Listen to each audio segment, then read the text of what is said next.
Hoy, aunque parezca lo contrario, vengo a hablaros de bocadillos. ¿Por qué de bocadillos os estaréis preguntando? Un bocadillo es el ejemplo más simple que tenemos de globalización. Imaginemos por un momento que no viviésemos en una España globalizada, abierta al libre comercio y con bajas restricciones, sino que viviésemos en una economía autárquica, o llevándolo más atrás, a la Edad Media, en una economía de subsistencia. Para tener nuestro bocadillo, como decía Adam Smith, un economista del siglo XVIII, no es por la benevolencia del carnicero, cervecero o panadero de donde obtendremos nuestra cena, sino de su preocupación por sus propios intereses. Debemos pensar que si quisiéramos producir nuestro propio bocadillo, al no poder comprarlo, deberíamos de comprar un cerdo, criarlo, matarlo y obtener el jamón. Estos serían unos 700 euros. Siguiente, para el queso, necesitaríamos seguir el mismo proceso del cerdo, comprar la vaca, criarla, obtener la leche y fermentarla. Estos serían de media unos 1.500 euros. Finalmente, si también queremos añadir tomate a nuestro bocadillo, tendríamos que comprar la tierra, el fertilizante, plantarlo, echarle agua, tener un huerto, y estos serían unos 80 euros. Ahora, imaginemos que vivimos en la sociedad actual, tal y como está abierto el mercado a todos los países y a la cooperación internacional. Esto produce que todo nuestro excedente de producción lo podamos vender a consumidores en un rango global. A la vez, al aumentar nuestra producción, reducimos los costes de la misma y podemos ofrecer unos precios más bajos a los consumidores. ¿Qué hace que seamos más competitivos? Todo esto gracias a la libertad económica y a la cooperación internacional. Nuestro bocadillo, ahora mismo, si lo queremos producir nosotros mismos y sin contar con el pan, podemos encontrar lonchas de jamón en el supermercado a 1 euro, un sobre de lonchas de queso a 3 euros o un tomate a tan solo 50 céntimos. ¿Pero qué es la globalización? ¿Somos realmente conscientes de lo que es la globalización? Muchas veces oímos por la televisión, tanto detractores como promotores de la misma, y que muchas veces tampoco tienen realmente idea de lo que es este sistema o este fenómeno económico. No debemos entender la globalización como algo muy complicado, porque la globalización ha sido el fenómeno económico más simple y a la vez más importante de la historia. La globalización ha sido el mayor reductor de pobreza en las economías emergentes, más que cualquier ONG o cualquier inversión de cualquier país extranjero. ¿Por qué se produce esto? La globalización ha causado que haya una mayor deslocalización de la producción de los países desarrollados a las potencias emergentes. Lógicamente, la gente que se emplea en esas fábricas es gente del país local, por lo que reciben salarios mucho más altos que los que recibían anteriormente, si es que recibían alguno. Por lo tanto, su nivel de vida aumenta, tienen mayor poder adquisitivo y mayor acceso a servicios y productos básicos. Ahora bien, no son los únicos que se han beneficiado de este proceso. Nuestros países, los desarrollados, también se han beneficiado en una gran mayoría. ¿O es que ustedes creen que todos los bienes de consumo que tenían anteriormente podían acceder a ellos sin la globalización? ¿De verdad creen que hace 100 años podían tener un Kia por 20.000 euros o que haya coches de hoy en día que valgan simplemente 6.000 euros? Todo eso es gracias a la globalización. Las Nike, que ustedes pueden llevar puestas en los pies, por 50 o 60 euros, es gracias a la globalización. Pero eso ha ocurrido porque los países, al tener unos menores costes de producción, sus empresas, han logrado poder ofrecer unos precios más bajos a los consumidores y, por tanto, ser mucho más competitivos a nivel global, ganando en muchos casos cuota de mercado y, por tanto, crecimiento económico. Ahora, por un momento, pensemos.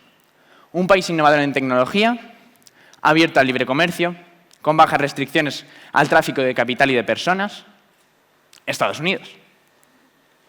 La ONU, debemos decir, que se inventa un umbral de la pobreza para todos los países. Ese umbral de la pobreza no está basado en estudios, ya que es el mismo tanto para países emergentes como para países desarrollados.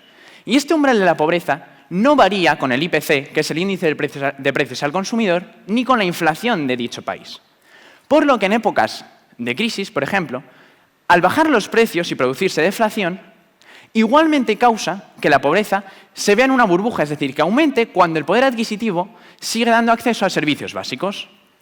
Si pusiéramos todas las rentas de Estados Unidos en fila y eligiésemos la del medio, eso sería la renta mediana, que serían $16.000 anuales. Es verdad, y tengo que admitir, que en Estados Unidos la desigualdad aumenta, y aumenta cada año. Pero como explicaré después, la desigualdad no tiene por qué ser negativa en una economía. En Estados Unidos hemos visto el caso cómo, aunque las rentas más altas se revaloricen a un dígito mayor, la gente con rentas más bajas está saliendo de la pobreza, porque se ven empleados en trabajos que antes no existían, gracias a que ahora toda la producción del sector primario y del sector secundario se hace en países emergentes. Debemos de tener en cuenta que Estados Unidos ha salido de la crisis a través de una mayor liberalización de la economía. Ha habido un mayor consumo en un entorno de baja inflación, que ha generado, por tanto, mayor beneficio en las empresas y crecimiento económico, llevando consecuentemente a lo que a todos nos interesa, que es un menor desempleo. El gráfico que podemos observar detrás es el índice de Gini. El índice de Gini muestra cómo ha aumentado la desigualdad, pero igualmente, si vemos cómo se reparten los salarios en Estados Unidos, observaremos que están mucho más repartidos y que hay mucho menor desigualdad salarial, que no de patrimonio, de riqueza, que en otros países. Ahora, pongamos un ejemplo de un país proteccionista, totalmente autárquico. Vayámonos al otro extremo de Estados Unidos. Este es Nigeria. Nigeria lleva más de 40 años en recesión. Nigeria tiene 120 millones de habitantes y unos recursos naturales que ya quisieran muchos países. ¿Pero por qué ocurre esto? Desde hace 40 años, entre los años 60 y 70, comenzó el proceso de globalización. Y Nigeria tenía un dictador por aquel entonces, que decidió cerrar las fronteras para que tanto sus recursos naturales como sus trabajadores no fuesen explotados. ¿Por qué tenía una tesis incorrecta este hombre? Porque los primeros interesados en que los recursos no sean escasos y no se acaben, y los trabajadores tengan un buen nivel de vida y, por tanto, sean productivos, son las empresas. Las propias empresas son las que quieren eso. Esto, algunos economistas, o proyectos de economista, como soy yo, dicen que es la maldición de los recursos naturales. ¿Por qué decimos esto? Si un país tiene un mayor número de recursos naturales, tenderá a ser mucho más proteccionista y abrirse menos al libre mercado, imponiendo más restricciones a través de tarifas o cuotas al comercio internacional. Por lo tanto, esos recursos, al haber una asignación ineficiente de capital productivo, es decir, al no tener dinero para invertir y producir bienes y servicios con esos recursos, terminarán siendo escasos y desgastándose en el medio y largo plazo, incrementando la riqueza general del país, como ha ocurrido en Nigeria. Nigeria, a diferencia de los países desarrollados, tiene un modelo de consumición y no de inversión. ¿Qué quiere decir esto? La inversión, en vez de ser productiva y de invertirse en actividades que puedan dar beneficio en el medio y largo plazo, se invierte en servicios sociales que realmente, si se generasen actividades empresariales, podría incrementar el nivel de vida mucho más en el largo plazo. Por lo tanto, Nigeria es un país subdesarrollado o en fase de desarrollo. Podemos ver que en el índice de Gini en Nigeria hay una diferencia mucho mayor de Estados Unidos. La diferencia entre países en el índice de Gini suele ser de 0,3, 0,2, que está dentro de lo normal. Pero Nigeria tiene una diferencia de prácticamente 3 puntos y medio del índice de Gini. ¿Será buena o mala la globalización? La globalización es sinónimo de riqueza. Da igual por dónde lo miremos. Desde 1970, las rentas de todos los países que se han sumado a la globalización han aumentado de media cerca entre un 30 y un 150% las más altas. En España, desde 1970, la renta media ha aumentado un 40% y la pobreza, o el riesgo de pobreza, se ha reducido desde un prácticamente 50% a un 25,8% que tenemos hoy en día. Un ejemplo muy claro de desarrollo en competitividad pueden ser Asia y África. Asia, en el año 1960, era uno de los continentes más pobres del mundo, después de África. Hoy en día, algunos países asiáticos que se han abierto a la globalización, como China, se disputan ser el mayor PIB mundial junto con Estados Unidos. Y sus ciudadanos han incrementado el nivel de vida de manera impresionante en estos últimos 30 años. ¿Por qué se debe esto? Como os he explicado antes, mientras que muchos países africanos, exceptuando por ejemplo Sudáfrica, se cierran al comercio, China, ofreciendo unos menores costes de producción y una mano de obra más barata, ha conseguido que incrementen la producción en las empresas de los países desarrollados y, por tanto, generen un crecimiento económico de hoy en día, según los últimos datos del Fondo Monetario Internacional, un 6,9%. Si vemos las variaciones del PIB interanual en esta tabla, que no es lo mismo que el crecimiento, podemos ver cómo mientras Estados Unidos y Europa tienen variaciones del PIB negativas, mientras tanto América Latina y Europa del Este tienen variaciones positivas del 2%.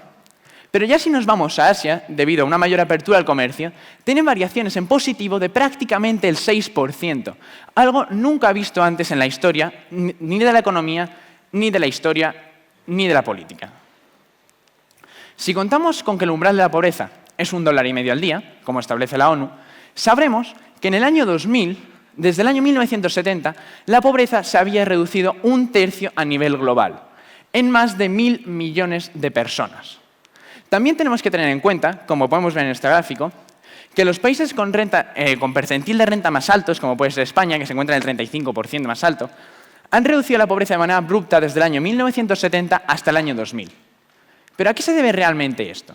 Esto se debe a que al haber una mayor deslocalización del sector primario y del sector secundario, que son el sector prácticamente que se dedica a la agricultura y el sector secundario a la manufactura, ha abierto un espacio mucho mayor de empleo en el sector terciario, que suelen ser sectores que pagan unas rentas mucho más altas y, por tanto, generan mucha mayor riqueza. Si nos fijamos en el percentil de renta más bajo, que es el 15%, entre ellos los países africanos y los más pobres de los asiáticos, podemos ver cómo han reducido su pobreza, aunque a un menor ratio, de manera constante desde el año 1970 hasta el año 2000, sin parar ni un solo día. Este es mi gráfico favorito, pero debemos de pensar por qué ocurre esto. ¿Debemos de echar la culpa de esto a la globalización neoliberal salvaje? ¿O por una vez debemos darle las gracias a los mercados abiertos y a la libertad económica? El mito de la desigualdad. Puede sonar un poco fuerte la primera vez que lo oyes, pero si estudias más en ello y lo miras más adentro, podemos saber que la desigualdad es un mito. No es que no exista, es que la desigualdad no representa el crecimiento económico ni el desarrollo de una sociedad. ¿Por qué digo esto? Una sociedad puede tener crecimiento económico, sus rentas más bajas pueden estar aumentando, reduciéndose la pobreza, pero si las rentas más altas se revalúan a un dígito mayor, seguirá habiendo desigualdad. Hay que combatir la riqueza, hay que combatir que se genere mayor riqueza, hay que combatir que se genere menor pobreza. Pero la desigualdad depende de muchos factores ajenos al proceso globalizador. Por ejemplo, en la crisis de la subprime en Estados Unidos, las rentas más altas accedieron a hipotecas que aún así estaban fuera de su alcance, pero las respaldaban con activos, como otras casas, coches, que hicieron que en el momento de impago su deuda con el banco fuese menor. Mientras tanto, al tener unos tipos ultrabajos y tanta facilidad para el acceso a hipotecas, hizo que las rentas más bajas no respaldasen sus hipotecas con activos y, por tanto, en el momento del impago al banco, la deuda fuese muchísimo mayor. Y estos son los factores que realmente generan desigualdad. Pero las desigualdades en renta, sigo diciendo que no tienen por qué ser negativas.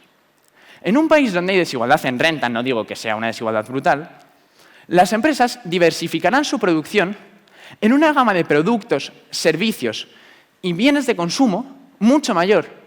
Por lo tanto, los precios de los diferentes servicios y bienes serán muy diferentes. Y eso hará que todos los consumidores, independientemente de su nivel de renta, tengan un poder adquisitivo más alto y tengan acceso a servicios y bienes de consumo sin intervención necesaria del Estado. La globalización ha reducido la desigualdad, aunque muchos lo nieguen. Por ejemplo, en un caso individual, de cómo la desigualdad aumenta mientras la desigualdad global se reduce, en 2016 en China, las rentas medias incrementaron un 10%.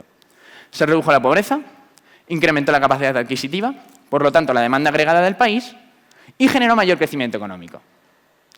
Las rentas más altas, debido a esto y debido a mayor beneficio de las empresas, crecieron un 20%, lo que generó, sobre todo, mayor inversión financiera directa en países africanos, reduciendo la pobreza de manera indirecta en esos países. ¿Es bueno o malo que crezcan las rentas altas? ¿Qué preferimos, que los ricos ganen menos?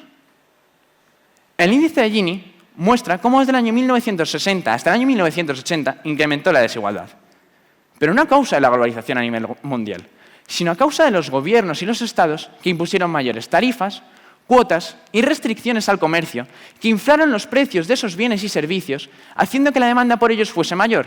Por lo tanto, generaron pérdidas enormes en todas las empresas que deslocalizaron su producción y crearon un mucho mayor desempleo en aquellos países emergentes, generando mayor desigualdad. Desde el año 1980, que es más bien el periodo de Ronald Reagan, por ejemplo, las restricciones al comercio se reducen de manera espectacular.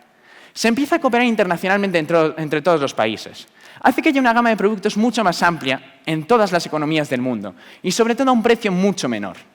Esto, como podemos observar, reduce la desigualdad desde un 0,06 hasta prácticamente un 0,03, más de un 30%. Un ejemplo de globalización, que seguramente todos ustedes llevarán encima, es un iPhone. Todos ustedes seguro que pasan de media más de 2 horas al día en su iPhone. ¿Han pensado cuánto podría llegar a costarles un iPhone si no existiera la globalización? Apple fabrica el iPhone con 200 empresas distintas de 30 países diferentes. Por ejemplo, Samsung fabrica miles de procesadores al año para Apple en Corea, siendo su principal competidor. Este negocio es un win-win, porque ambos sacan beneficio de ello. Samsung, al producir un componente específico, tiene unos costes de producción mucho menores porque genera los bienes al por mayor, mientras que Apple, al especializar la producción de sus componentes, reduce los costes. 3M es una empresa americana que realiza la pantalla táctil del teléfono móvil. Sí, americana, han oído bien. No todo tiene por qué estar deslocalizado. Si una empresa es competitiva en su mercado, tanto como a nivel internacional, finalmente acabará atrayendo demanda. Y no por eso se necesita mayor intervención. Murata Manufacturing genera el sistema eléctrico del iPhone. Es una empresa japonesa de 65 años de antigüedad. ¿Lo han oído bien? 65 años de antigüedad. Y genera productos para el iPhone, el móvil ahora mismo más moderno que tenemos en el mundo. ¿Pero cómo han hecho esto? Esto no lo han hecho a través de intervención estatal ni de mayor inversión, sino de mayor capital que han invertido en investigación y desarrollo desde el sector privado. ¿Se les ocurren cuáles son los dos países que más invierten en I+D del mundo? Me refiero a nivel general, no desde el sector público. Son Estados Unidos e Israel.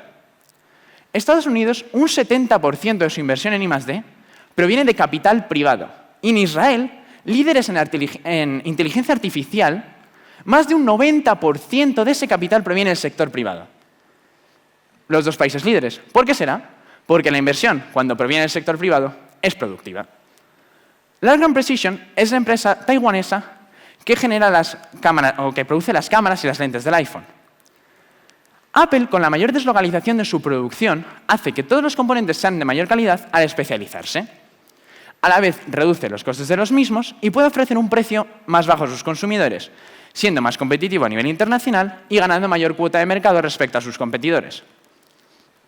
Según un estudio de la Universidad de Harvard, debemos pensar que si el iPhone se fabricase con los mismos costes de producción mínimos en Estados Unidos y con el mismo margen de beneficio, produciéndolo completamente en Estados Unidos, tendría un coste medio de $3.000 el producto y se vendería a unos $3.500 al público, el más barato.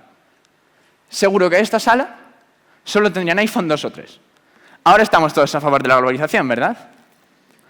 No debemos todos decir sí a la globalización. Porque ha sido el fenómeno económico que más ha reducido a la pobreza. Porque ha sido el fenómeno económico que más ha generado riqueza. Y porque el libre mercado permite la demanda de cada individuo eficientemente con la oferta de las empresas. Me explico. Como hemos dicho antes, desde 1970 hasta hoy en día, encima de este escenario, la pobreza se ha reducido en 2.000 millones de personas a nivel global, más que cualquier ONG. La riqueza, digamos, en este caso la renta, ha incrementado un 40% desde el año 1970 hasta hoy en día en España. Mientras tanto, los países proteccionistas han aumentado la pobreza en 80 millones de personas, de media, desde que comenzó el proceso globalizador. Y sus rentas, por ejemplo, en Nigeria ha caído un 140%, pero en otros países proteccionistas la media es de una caída del 20%. ¿Realmente queremos oponernos a la globalización? Todas estas ideas no solo las expongo en público, sino que todas estas ideas son las en las que se basa mi libro In Defense of Freedom, que publiqué hace 2 semanas. Me gustaría terminar con una frase del economista chileno Axel Kaiser, autor de La tiranía de la igualdad. ¿Qué preferimos? ¿Una sociedad donde todos seamos igualmente pobres y no haya desigualdad? ¿O una sociedad donde todos seamos desigualmente ricos, pero a nadie le falte de nada? Porque eso es la globalización. Muchas gracias.